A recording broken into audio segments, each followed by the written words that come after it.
Sunday थिला तो आमे टिके आउटिंग जाउछु बुलिबाकू। फ्रेंड्स एबे मु मो भाई पाखरे पहुंची जाईछि तो आमे एबे कुआडे जाउछु देखंतु।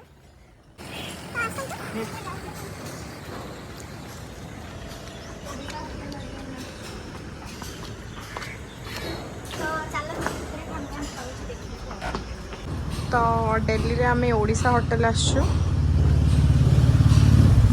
भाई रो आज एग्जाम थिला तो आमे टिके जल्दी आसछु। रेस्टोरेंट से भाई फांका अच्छी बट धीरे धीरे भीड़ हबो। लंच टाइम रे आमे आसछु देखंतु। बाउंस रे बहुत भलो डिजाइन हे छै देखंतु।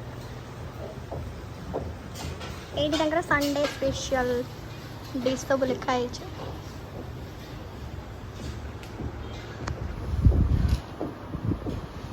पूरी रथ यात्रा मयूर पंखड़ा बढ़िया है। तांकर गोटे स्पेशल रोचे पितल थाली रे से माने सब खाइबा सर्व करंती। से मेन्यू देखुचे कौन ऑर्डर करबा हमें। सेकंड फ्लोर मध्य अच्छे बट आमे ग्राउंड फ्लोर रे बस। सेकंड फ्लोर को मैं जाउछी।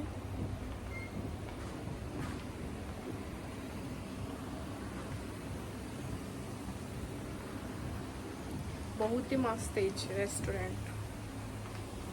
पूरा देसी ओडिया वाइब्स आसुच।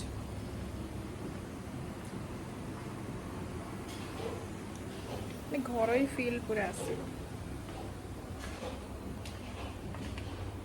तो ये मुझे तौल को जाऊँ आम लंच आसो सी पानी पीऊँ देखो बहुत सुंदर देखा जाऊँ।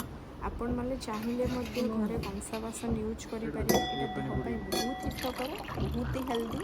ट्राए करंतु घरे कंसा बासन सब यूज करने।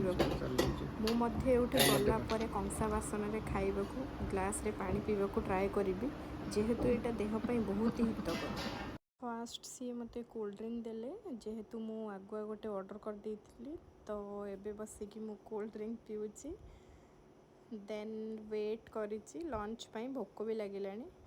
फास्ट पेट पूजा हो जाऊ तापर देखंतु कुआडे कोन आमे जाउछु।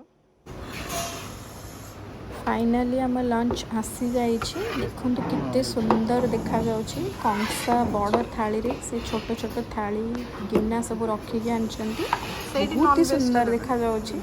आपण मान को मध्य मु रिकमेंड करिबी जे दिल्ली आछंती ओडिशा होटल आसिकी निहाती एडी खाई की जांतु बहुत सुंदर। देन आमे दुईटा थाली ऑर्डर करथिलु गोटे वेज थाली और गोटे चिकन थाली। तो भाई खाइला चिकन थाली मु खाइली वेज थाली। देन तारो एग्जाम भी अच्छी तो आमे टिके जल्दी रे थिलु। भाई रो एग्जाम स्टार्ट हो जिवो तो से जल्दी जल्दी लंच कर दोची।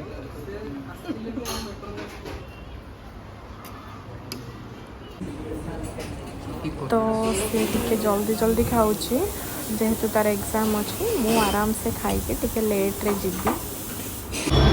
सो फ्रेंड्स आज ब्लॉग टिके मु एठी सारुची। देखा नेक्स्ट ब्लॉग रे। Till then take care bye bye. Thanks for watching.